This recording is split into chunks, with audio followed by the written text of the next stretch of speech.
Solanki online classes के इस online platform पर सभी साथियों का एक बार फिर हार्दिक स्वागत है। प्यारे साथियों, हम आज डिस्कस करने वाले हैं सीटेट आगामी परीक्षा जो कि जुलाई 2023 में होने वाली है। अभी लगभग एक महीने के बाद हमारी, तो उसी से संबंधित हम प्रैक्टिस सेट कर रहे थे, जिसमें आपके लिए कुछ प्रैक्टिस सेट करा दिए गए हैं।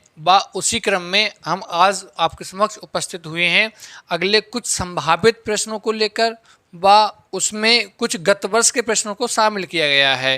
तो जैसा कि आप जानते हैं कि आपके लिए जो प्रैक्टिस सेट कराए जा रहे हैं, इनकी पीडीएफ फॉर्म आपके लिए जो टेलीग्राम का आपके लिए लिंक दिया गया है, इस टेलीग्राम चैनल में आप ज्वाइन कर लें। और इसके साथ साथ यहाँ आपके लिए इनकी व्याख्या मिलेगी। इसके साथ जो पीडीएफ फॉर्म है इसकी प्रैक्टिस सेट्स की, जिससे कि आप उसको बार बार रिवाइज कर सकें, वो आपके लिए टेलीग्राम में प्रोवाइड करा दिए जाएंगे। तो चलिए देर ना करते हुए शुरुआत करते हैं आज की इस प्रमुख प्रैक्टिस सेट का। तो जो भी प्यारे साथी इस पर नए हैं वो चैनल को सब्सक्राइब कीजिए और ज़्यादा से ज़्यादा वीडियो को शेयर करते रहिए, जिससे कि आपको और आपके साथियों को उसका लाभ मिलता रहे। चलिए, आप जैसा कि स्क्रीन पर देख पा रहे हैं, क्योंकि मैंने आपको अभी बताया कि ये जो प्रैक्टिस सेट आपको कराए जा रहे हैं, इसमें कुछ ही प्रश्नों को शामिल ऐसा किया गया है जो गत वर्ष में आए थे, मतलब इससे पहले आए थे। बाकी मोस्टली क्वेश्चंस इसमें ऐसे हैं कि जो संभावित हैं कि आ सकते हैं, इस आधार पर बनाए गए हैं। तो चलिए, जैसा कि आप स्क्रीन पे पहला प्रश्न देख पा रहे होंगे, प्रथम प्रश्न दिया है आपके समक्ष। ये कहता है प्रथम शैक्षिक मनोवैज्ञानिक किसे कहा जाता है, कि सबसे पहले शैक्षिक मनोवैज्ञानिक कौन थे या किन्हें कहते हैं। तो आपके सामने ऑप्शन दिया है, पहला वाइगोस्की, बी दिया है आपका अल्बर्ट बंडूरा, सी एडवर्ड ली थॉर्नडाइक और डी लॉरेंस कोहलबर्ग। तो जैसा कि आपके समक्ष जो चार ऑप्शन दिए हैं, जो चार प्रसिद्ध मनोवैज्ञानिक हैं, ये फेमस साइकोलॉजिस्ट रहे कि जिन्होंने साइकोलॉजी में अपना महत्वपूर्ण योगदान निभाया, योगदान दिया इन्होंने। तो जो वाइगोस्की महोदय जी हैं, ये वाइगोस्की जाने जाते हैं सामाजिक अंतःक्रिया के सिद्धांत के लिए या सामाजिक विकास के सिद्धांत के लिए जाने जाते हैं। जबकि बंडूरा भी सामाजिक अधिगम के सिद्धांत के लिए जाने जाते हैं। लेकिन मैं आपको चारों जो आपके ऑप्शंस दिए हैं, इनकी एक्सप्लेनेशन दे रहा हूँ, व्याख्या कर रहा हूँ आपके लिए, कि जो वाइगोस्की हैं, इनका जो प्रमुख सिद्धांत था वो आया था सामाजिक अंतःक्रिया के सिद्धांत के लिए। अर्थात इन्होंने ये बताया कि बच्चे का जो विकास होता है वो सोसाइटी के साथ कम्युनिकेशन करने से होता है। हमारा उसका जो डेवलपमेंट है, सोशल डेवलपमेंट, वो सोशल डेवलपमेंट हमारा अंतःक्रिया के थ्रू होता है। जबकि जो बंडूरा महोदय हैं, इन्होंने ये बताया कि जो इसका सामाजिक विकास जो अनुकरण करके भी हो जाता है। ये जो अधिगम है, इनका सिद्धांत था सामाजिक अधिगम का सिद्धांत। इनका मानना ये था कि बच्चे का सामाजिक विकास जरूरी नहीं अंतःक्रिया ही हो, अनुकरण करके भी कर सकता है।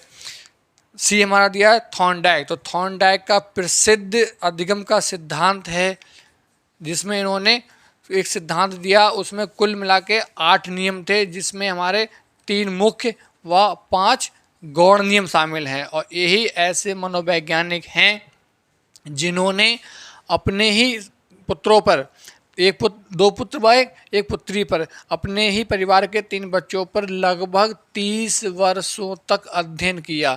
इसलिए इनके इस अध्ययन को सबसे प्रभावी अध्ययन माना जाता है व इनके इस सिद्धांत को सबसे प्रभावी सिद्धांत कहते हैं। इसी कारण इनको प्रथम शैक्षिक मनोवैज्ञानिक या प्रथम शैक्षिक मनोविज्ञान का जनक भी इनको कहा जाता है। जबकि हमारा डी क्या है, लॉरेंस कोहलबर्ग। तो कोहलबर्ग ने हमारा नैतिक दुविधा का सिद्धांत दिया था। आई होप आपको ये समझ आए होंगे चारों। यह नैतिक विकास का सिद्धांत जो है, मोरल डेवलपमेंट, तो ये सिद्धांत दिया था लॉरेंस कोहलबर्ग ने। ये चारों में से अधिकांश प्रश्न आपके फंस जाते हैं यहीं से। ये जो 4 प्रमुख महान नाम दिए गए हैं आपके समक्ष, वाइगोस्की से भी हर बार प्रश्न आता है, बंडूरा से भी हर बार प्रश्न पूछा जाता है। अधिगम, ये जो आपका लर्निंग चैप्टर है, इसमें आपका मोस्टली जो क्वेश्चंस फंसते हैं वो थॉर्नडाइक वाले टॉपिक से फंसते हैं, ठीक। और बाकी रहा हमारा ये मोरल डेवलपमेंट, लॉरेंस कोहलबर्ग। तो इन सब से प्रश्न हमारे आते रहते हैं। तो ऑप्शन हमारा सी बिल्कुल राइट आंसर होगा। चलिए अगला प्रश्न देखें, अगला प्रश्न क्या कहता है आपके समक्ष।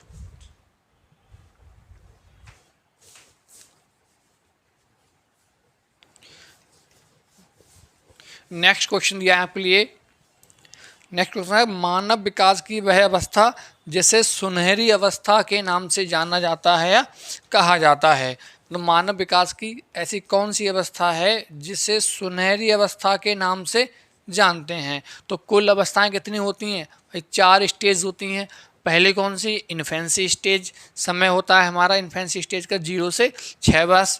दूसरी स्टेज होती है हमारी कौन सी, चाइल्डहुड, समय 6 से 12 वर्ष। तीसरी होती है हमारी एडोलसेंस या जिसका समय किशोरावस्था 12 से 18 वर्ष। और चौथी होती है हमारी मैच्योरिटी या प्रौढ़ावस्था या वृद्धावस्था जो 18 से आगे मृत्यु तक हमारा। तो ये कह रहा है इन चारों अवस्थाओं में से कौन सी अवस्था को क्या कहते हैं हम, सुनहरी अवस्था कहते हैं। तो पहले ये शैशवा, तो शैशवा को बोलते हैं हम, एक नाम है स्वर्णिम अवस्था, इसको क्या नाम से जाना जाता है, स्वर्णिम अवस्था। बाकी दूसरा दिया है हमारा बाल्यावस्था, तो जी हाँ बाल्यावस्था को ही हम कहते हैं सुनहरी अवस्था। लेकिन अन्य को भी देख लेते हैं, किशोरावस्था को कहते हैं जीवन का सबसे कठिन काल।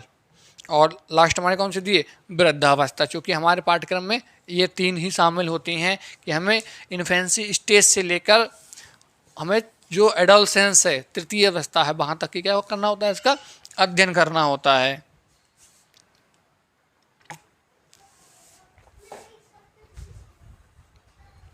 चलिए अगला प्रश्न देखें। नेक्स्ट क्वेश्चन आपके समक्ष क्या दिया आपके, नेक्स्ट दिया आपके समक्ष प्रश्न कि 6 से 11 वर्ष की आयु वर्ग के बालकों की विशेषताएं निम्नलिखित हैं।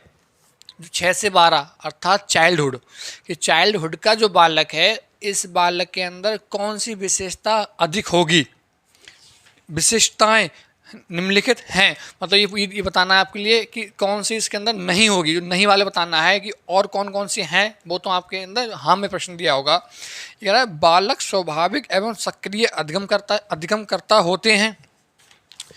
बी, सीखने के लिए शिक्षकों पर निर्भर होते हैं। सी, बालक शिक्षकों से ज्ञान प्राप्त करते हैं। डी, बालक सीखने में रुचि नहीं रखते। अब आपको 4 के 4 ऑप्शन आपको बिल्कुल सही लग रहे होंगे, लेकिन यहाँ एक अवस्था ऐसी है जो हमारे एक अवस्था का ऐसा गुण है कि जो उसके अंदर होता नहीं उसे डेवलप किया जाता है, और उससे डेवलप करने के लिए डिफरेंट टाइप्स की एक्टिविटीज़ उसके सामने रिप्रेजेंट की जाती हैं। वह चाहे हमारा कोई गेम हुआ या अदर एक्टिविटीज़ हुई, कोई कल्चरल एक्टिविटीज़ हो गई या अदर कोई प्रोग्रामिंग है हमारी, उसके बेस पे क्या करते हैं हम उसके अंदर जो क्रिएटिविटी है उसे डेवलपमेंट करते हैं, उसको डेवलप करते हैं। तो इसमें डी ऑप्शन जो दिया आपके समक्ष कि बालक सीखने में रुचि नहीं रखते, बिल्कुल सही।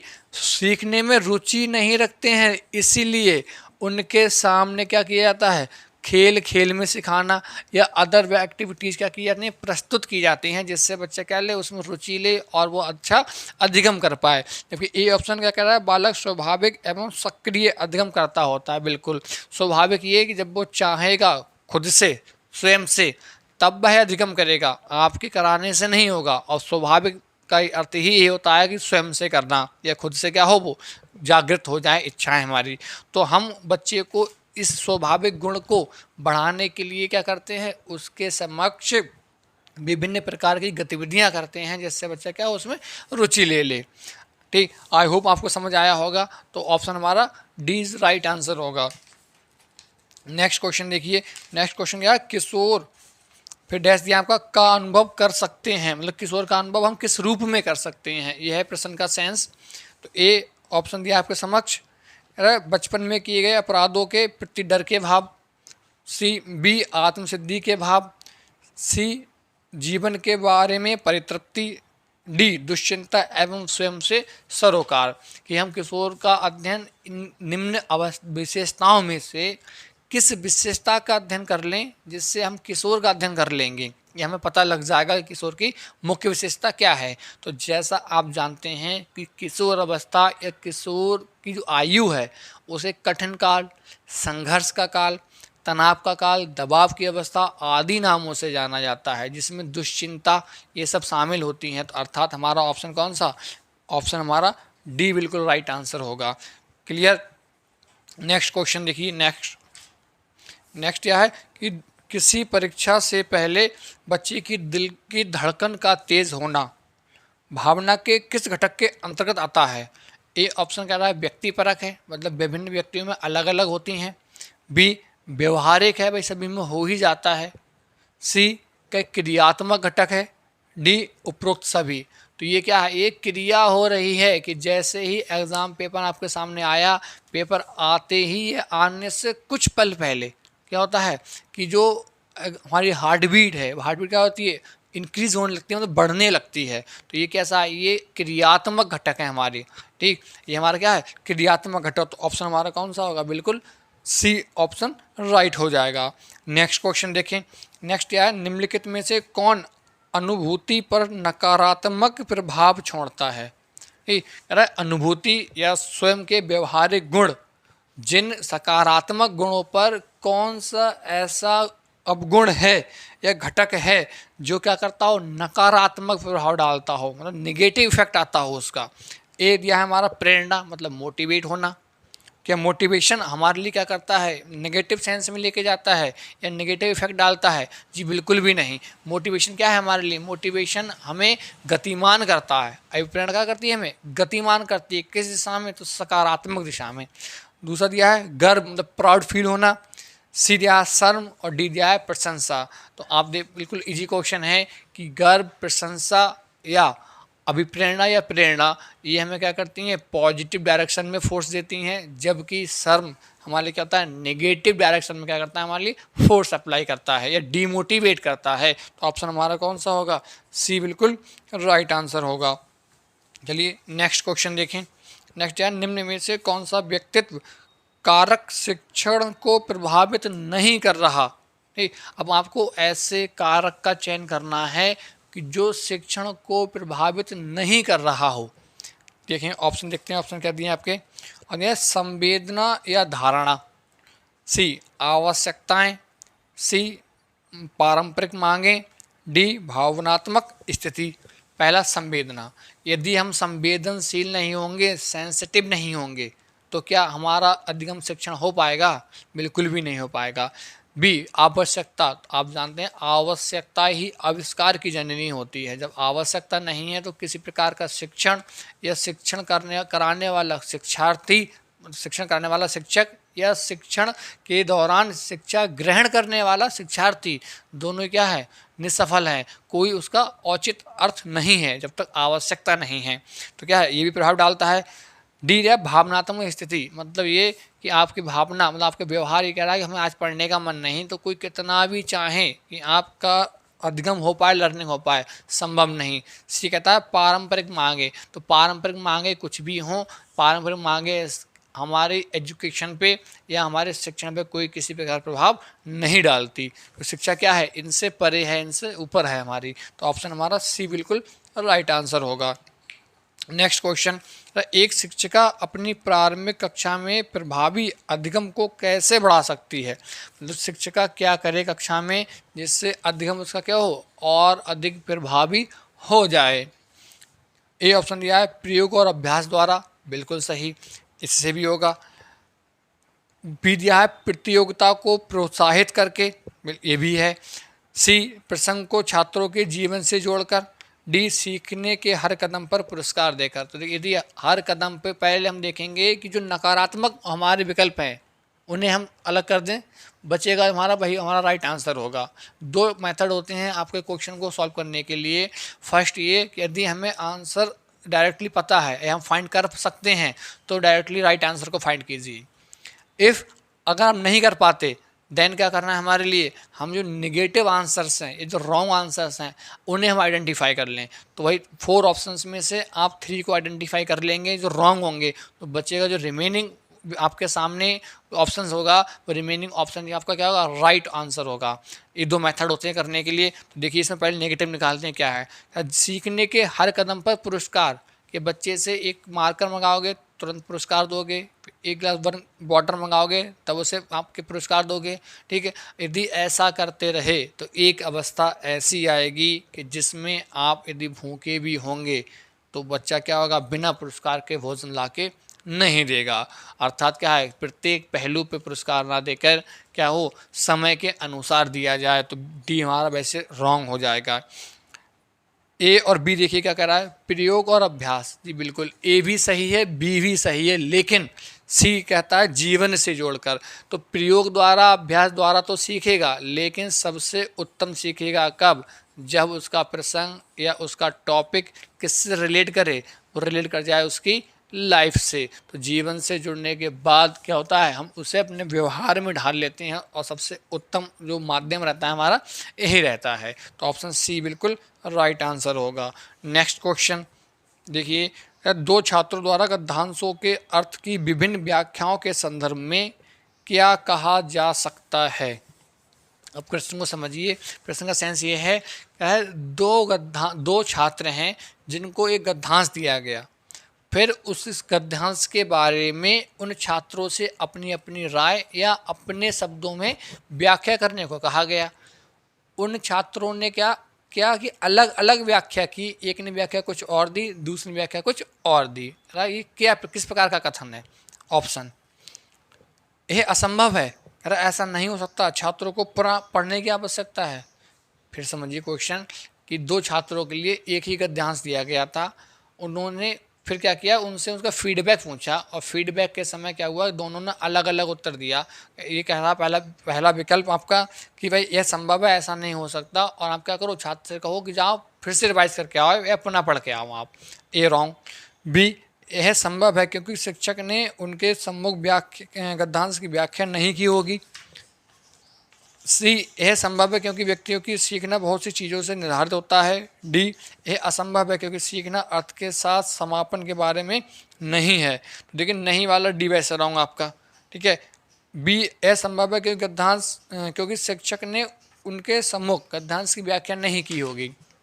अब देखिए बी और डी दोनों क्या है, निगेटिव डायरेक्शन में, भले ही व्याख्या की हो या ना की हो, लेकिन छात्र तो उसे अपने दैनिक जीवन से जोड़ने के बाद ही क्या करेगा, अपने अनुसार उसका अर्थ बनाएगा, परिवर्तन करेगा। तो विकल्प हमारा सी कह रहा है, यह संभव है क्योंकि व्यक्तियों का सीखना बहुत सी चीज़ों से निर्भर कर सकता है। हो सकता है छात्र एक ने और छात्र बी ने, दो स्टूडेंट हैं, स्टूडेंट ए और स्टूडेंट बी, हो सकता है हमने डिफरेंट मेथड से सीखा हो, अडेप्ट किया हो उसके लिए, फिर अपने अकॉर्डिंग उसे क्या एनालिसिस किया और बाद में उसका रिप्रेजेंटेशन दिया। तो ऑप्शन कौन सा हो जाएगा हमारा, सी बिल्कुल राइट आंसर होगा। नेक्स्ट क्वेश्चन देखिए, एक शिक्षक के लिए सबसे महत्वपूर्ण क्या है, एक शिक्षक के जीवन में सबसे महत्वपूर्ण क्या है या क्या करना चाहिए। अगर कक्षा में अनुशासन बनाए रखे, अगर अनुशासन यदि रहेगा तो सब कुछ उत्तम होगा। बी, कक्षा में समय पर आना। सी देखिए, छात्रों की कठिनाइयों को दूर करना। डी, एक अच्छा वक्ता होना। ए ऑप्शन कह रहा है अनुशासन बनाए रखना, कक्षा में शिक्षण ना कराए, टीचिंग ना कराए, सिर्फ क्या रखे, अनुशासन बना के रखे। क्या ऐसा शिक्षक हो, जी बिल्कुल नहीं। बी, कक्षा में समय पर आए, समय पर आए समय पर जाए, लेकिन पढ़ाए बिल्कुल भी नहीं, क्या ऐसा हो, जी बिल्कुल भी नहीं। डी, एक अच्छा वक्ता हो, मतलब एक अच्छा क्या हो, स्पीकर, मतलब बोल पाता हो, अच्छे से बोलता हो बस, लेकिन पढ़ाता बिल्कुल भी ना हो, क्या फ़ायदा ऐसे शिक्षक से। सी क्या करना है, कठिनाई को दूर करने वाला हो। तो ऑप्शन हमारा कौन सा होगा, again C is right answer. Clear. Next question, सबसे उपयुक्त विकल्प का चयन करके निम्न सवालों के जवाब दीजिए। कौन सा प्रतिभाशाली बच्चे का संकेत नहीं है, कौन सा प्रतिभाशाली बच्चे का संकेत नहीं है, अर्थात एक जो प्रतिभाशाली बच्चा होता है उसके अंदर कौन सा गुण नहीं होता, हमें ये आइडेंटिफाई करना है इस क्वेश्चन में। ऑप्शन ए कह रहा समय के अभिप्राय में प्रारंभिक विकास। बी, इंसाइक्लोपीडिया में रुचि। सी, तथ्यों के आसान प्रतिधारण। डी, साथियों के साथ असहज संबंध। अब देखिए ए बी सी तीनों उसकी क्या है, उसी के फेवर में है, पॉजिटिविटी रिप्रेजेंट कर रहे हैं, जबकि डी हमारा क्या है, नेगेटिविटी रिप्रेजेंट कर रहा है, उसके नकारात्मक व्यवहार को बाहर निकाल रहा है। लेकिन एक प्रतिभाशाली बच्चे के अंदर नकारात्मक व्यवहार नहीं होते, सारे या अधिकांश क्या होते हैं इसके सकारात्मक व्यवहार होते हैं। तो हमारा जो राइट विकल्प होगा वो कौन सा होगा, डी इज राइट आंसर। वो क्या होगा, छात्रों के साथ भी कैसा सहज संबंध बना पाएगा अपने सहपाठियों के साथ, ठीक, क्योंकि समूह में वह भी रहना पसंद करता है। नेक्स्ट क्वेश्चन, नेक्स्ट दिया है एल्बर्ट बंडूरा निम्न में से किससे संबंधित हैं। जैसा कि पहले ही प्रश्न मैंने बताया था आपके लिए, अब ये उसी से संबंधित आया है। कोशिश कीजिए आप इसे खुद लगा पाएँ एक्सप्लेन करने से पहले।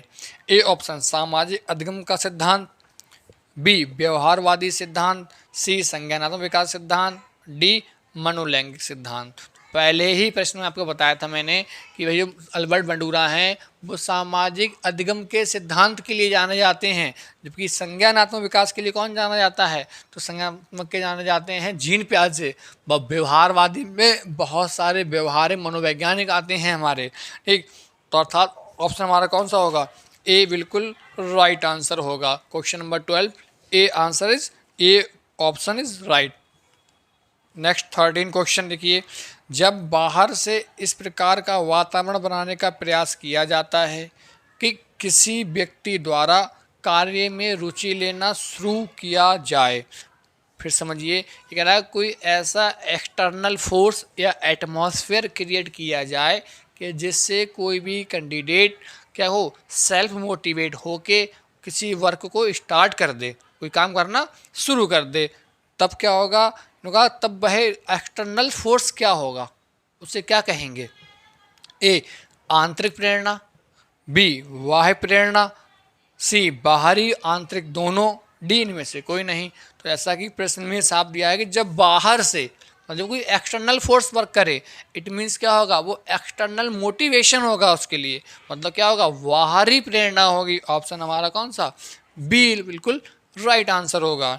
नेक्स्ट क्वेश्चन, निम्नलिखित में से कौन सी विधि एक शिक्षक को छात्रों को स्वतंत्र रूप से सोचने में सक्षम बनाने और प्रभावी शिक्षार्थी के लिए अपनानी चाहिए। क्वेश्चन का अर्थ समझिए, कह रहा एक शिक्षक अपने छात्रों को स्वतंत्र रूप से सोचने में ऐसी कौन सी विधि अपनाए जिससे बच्चे क्या हों, स्वतंत्र रूप से सोच सकें, वह एक प्रभावी अधिगम कर पाएँ। और ये ऑप्शन कह रहा है छात्रों को उनकी प्रगति की निगरानी करने के लिए, बी छोटी इकाइयों या टुकड़े में उन्हें तथ्य बताना, सी सूचना को संगठित तरीके से प्रस्तुत करना इसे याद रखना आसान बनाता है, डी प्रत्येक उपलब्धि के लिए पुरस्कार घोषित करना। तो मैंने जस्ट अभी बताया आपके कुछ क्वेश्चंस पहले कि बार बार पुरस्कार देना भी क्या होता है, हानिकारक होता है। तो सबसे उत्तम उपाय कौन सा हो सकता है कि बच्चे को स्वतंत्रता दी जाए। और स्वतंत्रता कब दी जा सकती है, स्वतंत्रता तब दी जा सकती है कि बच्चा जो वर्क कर रहा है उसे उसी के काम की क्या दी जाए, निगरानी करने के लिए कि बेटा खुद से करो, देखो मिस्टेक तो नहीं है यहाँ पे कहीं आपके लिए, यदि मिस्टेक है तो इसे फाइंड कीजिए, रिमूव कीजिए, क्योंकि उसमें बहुत कुछ सीखेगा वो। भाई अपनी मिस्टेक को क्या करेगा, फाइंड करेगा और फिर से रिमूव करेगा, फिर सर्च करने के बाद उसे हटाएगा। तो ये क्या है, ये क्रिएटिविटी है उसके अंदर, ये सृजनात्मक सोच को डेवलपमेंट करेगा, उसका डेवलप होगा वो, ठीक। तो हमारा ऑप्शन कौन सा हो जाएगा, ए इज़ राइट आंसर होगा। नेक्स्ट क्वेश्चन देखिए, एक बच्चा आनुवांशिक रूप से एक दूसरे से अलग होता है, निम्नलिखित में से कौन सा विकल्प दिए गए कथन के बारे में सही नहीं है। फिर समझिए, बच्चे आनुवांशिक रूप से एक दूसरे से क्या होते हैं, अलग होते हैं, ऐसा कौन सा कथन है जो क्या है हमारा इसके बारे में सही नहीं है, रॉन्ग है। ए शारीरिक विशेषताओं को आनुवांशिक विरासत द्वारा जैविक रूप से निर्धारित किया जाता है, बिल्कुल सही। हमारी शारीरिक बनावट, रंग, रूप, आकार आदि क्या होता है, हमारे माता पिता के अनुसार होता है, अर्थात क्या है, ये जेनेटिक कैरेक्टर है हमारा। ए ऑप्शन राइट होगा। हमें पूछा है निगेटिव बताना है, नहीं वाला।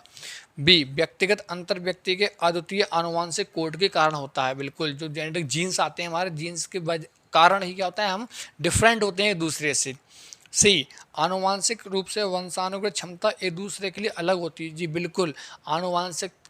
आनुवांशिकता के आधार पर हमारी और आपकी कैपेसिटी क्या है, अभी अलग अलग है। हमारी आपकी शर्त ये है कि सभी की क्या होती है, कैपेसिटी डिफरेंट होती है, डिफरेंट फील्ड में अलग अलग होती है, हमारी मानी जाती है, ठीक।